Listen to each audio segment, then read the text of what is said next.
The original purpose of this video was going to be about why violence against healthcare workers was increasing.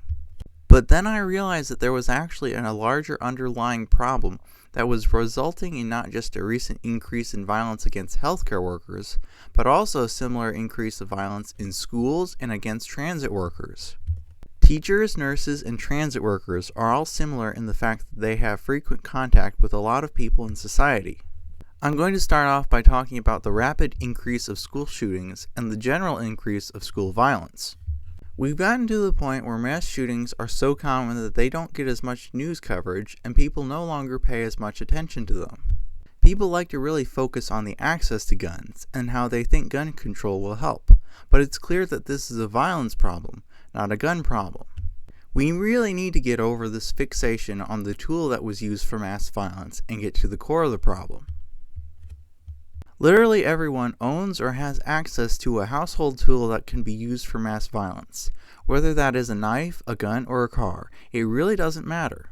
It's not access that makes someone a mass murderer, it's intent. So we need to get past all the things that are holding the discussion back, including the useless theory that violent video games are to blame, and get to the point where we can understand why people are doing terrible acts of violence. Then we can start to try to prevent these things from happening again. People may say that something like the pandemic may have caused this rise in violence. That's not exactly true. It seems to have worsened and accelerated the trends that were gradually building.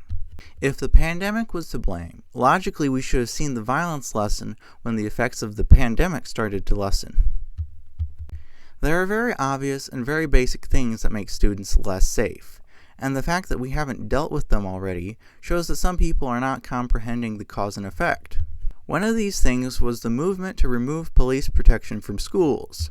This was actually caused by the death of George Floyd and the resulting outrage. People like to joke about how some Americans can't focus on two issues at the same time, and this example really demonstrates that there's truth behind this. The inability to focus on multiple issues is caused by things like polarization and technology, which are making it easier for people to be manipulated. Also, some people are not thinking for themselves like they should. They can get mesmerized by the latest news cycle or conspiracy theory and its simplistic view of the world. Having police in a school to begin with is both a good crime deterrent and results in a much faster response time if students are attacked. When you start removing armed police from schools, you end up with situations like what happened in John Marshall High School.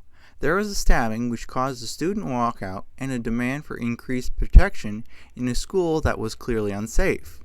One of the students said that they wouldn't need an officer there if the administration was paying more attention to the students and their mental health. I disagree with her, but I understand why she is emphasizing the need for prevention. I think if even all the current students were in good shape, you would still need to have police or armed security in case a former student with a grudge shows up, a student that may have been expelled for his concerning or violent behavior, for example. I could talk about policies and physical security upgrades that would make schools safer, and those things, specifically classroom doors that lock from the inside, are important. And while these things help minimize the danger, they clearly do not stop the underlying problem. This news story talks about how students are becoming increasingly violent. It has gotten to the point where teachers are not only getting hurt, but are also being brought to tears when they have to explain that they don't want to have to think about what would happen if a student gets a gun past the doors. This is an environment where some students cannot be trusted and are clearly not responsible, but rather a danger. In stark contrast, some of us have parents or grandparents that remember the old times before school shootings, when it was normal for kids to bring their guns to school. It's clear that the culture has changed, and this is why school shootings are a problem now. Back then, it was a time when teachers obviously had much more trust in their students. Both teachers and parents would ensure that students behaved right, and there were actual consequences if you didn't shape up. School violence has increased in Australia as well, and as this article aptly says, it's a reflection of the broader society. A society that has decayed enough to the point, just like America, where it can't guarantee the safety of its children.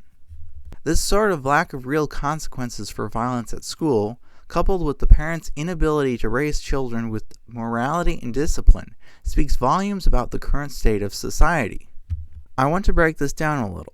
This increase of violence in children means that the original values of the society are not being taught to every child by either the teachers or the parents. Instead, children learn things that promote really dangerous behavior, that violence only gets a slap on the wrist, and that violence can get you respect and status in a chaotic environment. American children in certain impoverished inner-city schools have been learning these things for a very long time. And as a consequence, it's easy and somewhat normal for them to fall into a life of violence and crime. As a society, we need to do better. Ronald Reagan stressed the importance of teaching our children important values like patriotism during his farewell address. He said that older people grew up in a different America, back when people were taught very directly what it meant to be an American.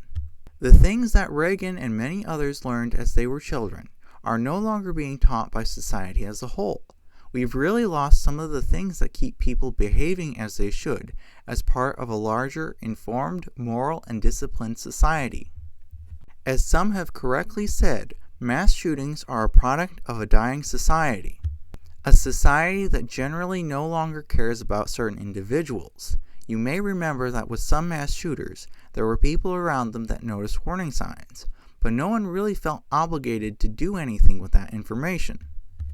Furthermore, I want to mention a short video of a social experiment, one that I'll post a link to in either the description or the comments section. This video shows people walking past a man standing on a busy sidewalk. He is holding a sign that says he has anxiety and depression and that he needs someone to talk to. Then he turns the sign over later and it says free money, and lots of people stop to take the money taped to the sign. This is an example of a society in which people do not care about the other people in that society unless it benefits them. Think of how little it is required of you to take a few minutes of your life to reach out to someone that literally just needs someone to talk to. People often think of society as a vague concept, and that is probably an example of how little meaning it has to many people. Violence in both schools, healthcare, and against transit workers have become basically normalized and expected, even though it's clearly unacceptable behavior. We've had to create new policies to deal with these recent increases of violence. This large amount of violence can result in the teachers spending more time disciplining the students than teaching them.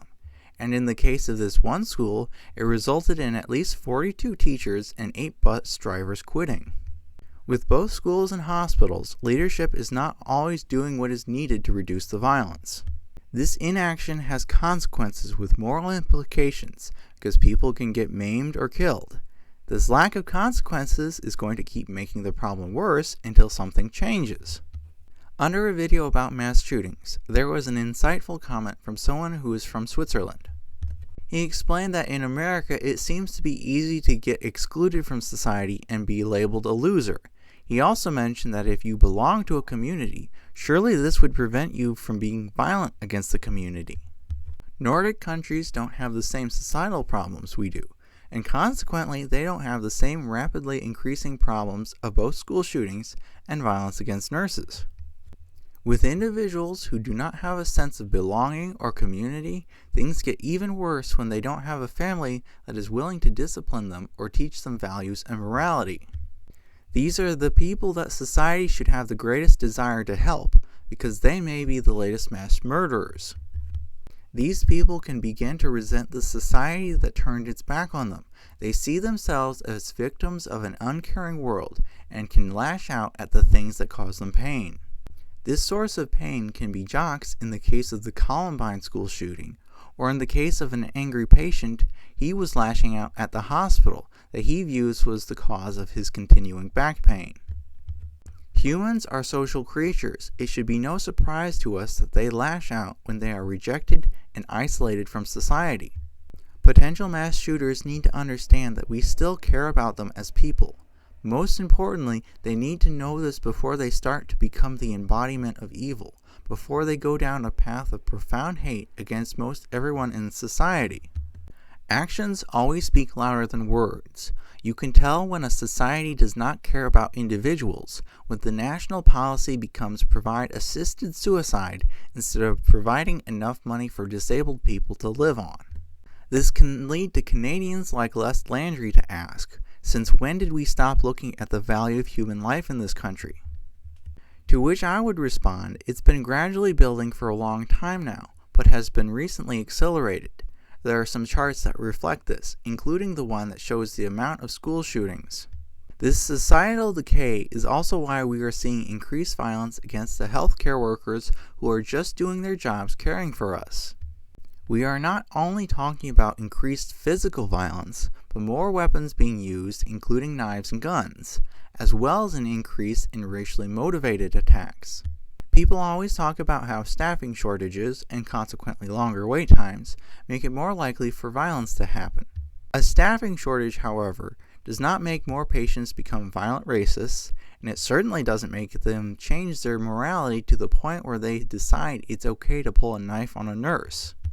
I'm not saying that shortages of staff and resources aren't part of the problem. I'm simply saying that they are being stacked on top of an even larger problem that affects society as a whole. Again, I can talk about the things that we can do to minimize the danger to healthcare workers, things like enacting zero-tolerance policies, ensuring that they can safely report violence without fear of repercussion, and giving them devices that allow them to instantly call for help if they are attacked. All of these things are important, but they don't get to the heart of the original problem that's causing this violence. One more thing, I wanted to mention that an ER nurse described how his workplace puts a purple sticker on the charts of potentially violent patients.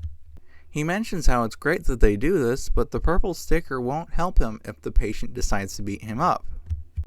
Likewise, a sign at the doors that says "No guns allowed" does not prevent a murderer from walking in with a gun.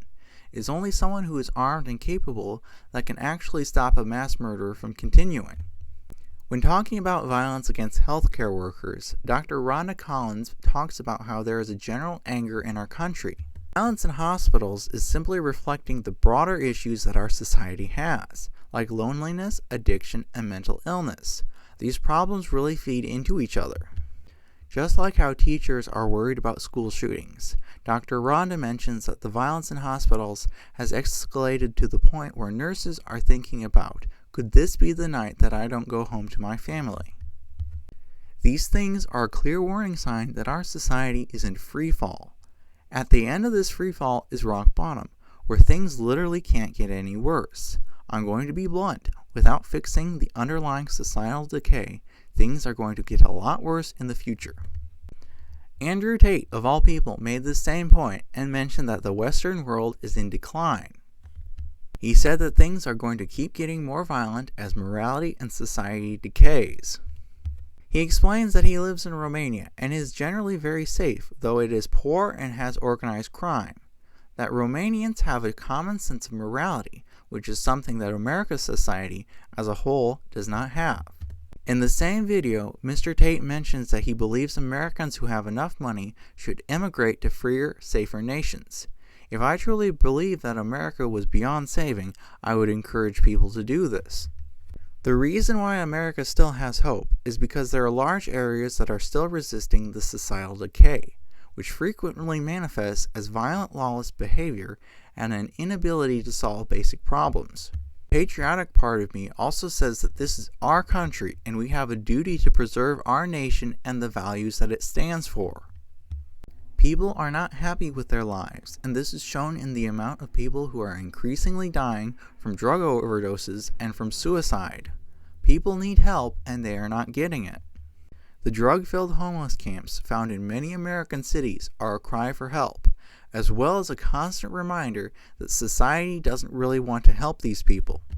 People don't become homeless drug addicts because it's fun. They live this way because drugs are the only thing that gives them an escape from their lives. In a TED Talk, Johann Hari makes the point that happy, connected people generally don't become addicts, that the opposite of addiction is not sobriety, but meaningful connection. I also wanted to mention that you may have noticed at your local grocery store, they lock up things now that they didn't used to lock up. This is also a sign of social decay. It means that people are stealing things that they didn't used to before. Finally, you've probably noticed how I did not mention all of the things that led to this societal decay. These topics would take at least another entire video to cover properly.